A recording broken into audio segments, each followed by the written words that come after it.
Hello everyone, welcome to my YouTube channel. In today's video, I am going to discuss about the structure of human ovum. So, the structure of human ovum is rounded, that is, it is round in shape. It is round in shape. It is non-motile, that means it cannot move.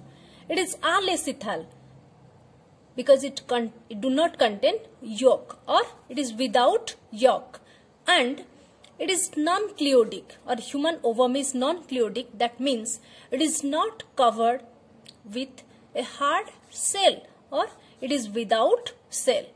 So human ovum is rounded, non-motile, alacithal and non-cleodic, and it is about 100 to 130 micrometer in diameter. It is 100 to 130 micrometer in diameter. The ovum is surrounded by three layers. The first layer is oolemma, that is also known as plasma membrane or vitelline membrane. This is covered by, or the first membrane is oolemma or plasma membrane or vitelline membrane. Above this plasma membrane, another thick layer is present. That is known as this thick layer.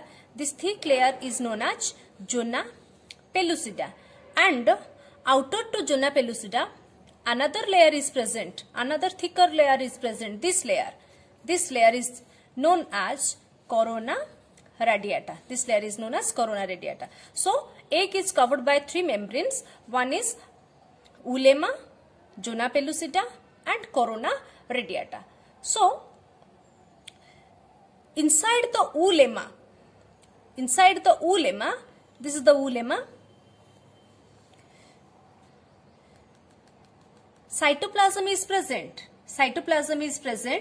That is known as ooplasm. The cytoplasm of the egg cell is known as ooplasm, and this ooplasm contains a large nucleus. This ooplasm contains a large nucleus that is known as germinal vesicle. And this nucleus is eccentric in position. That means the nucleus is pushed towards one side. This nucleus is not present in the center. This is pushed to one side. So, it is eccentric in position or eccentric nucleus. Then, on the periphery of the ooplasm, there are some structures found that is known as cortical granules. These cortical granules plays an important role. This cortical granule plays an important role in the formation of fertilization membrane.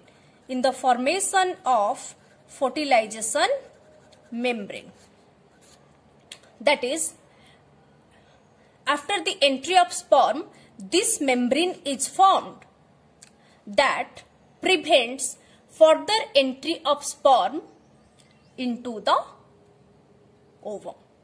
This fertilization membrane formed by these cortical granules prevents the further entry of sperm, that is, it prevents polyspermy. That means it prevents polyspermy.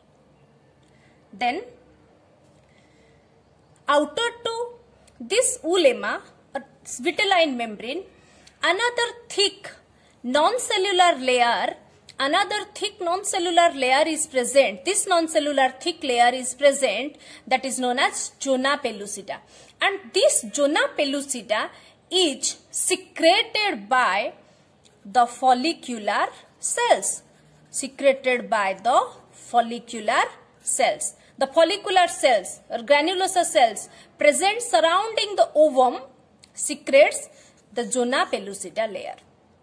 Then just above the zona pellucida, This is the zona pellucida, and just above to zona pellucida, another cellular layer, thicker and cellular layer, this layer is present, that is known as corona radiata. These tall radiating cells, these tall radiating follicular cells are present, that is known as corona radiata. And this corona radiata is formed by follicular cells. Clear? Zona pellucida is a layer that is secreted by follicular cell. But this corona radiata is formed of these follicular cells. So, according to the type of membrane formed, the membranes are divided. The membrane surrounding ovum is divided into two types. One is primary egg membrane and another is secondary egg membrane. Primary egg membrane means the membrane that is secreted by the egg cell. The membrane that is secreted by the egg cell is known as primary egg membrane. Example, vitelline membrane or ullem. The second membrane is secondary egg membrane. This secondary egg membrane is secreted by or formed of the follicular cells. It includes two layers. One is zona pellucida and another is corona radiata.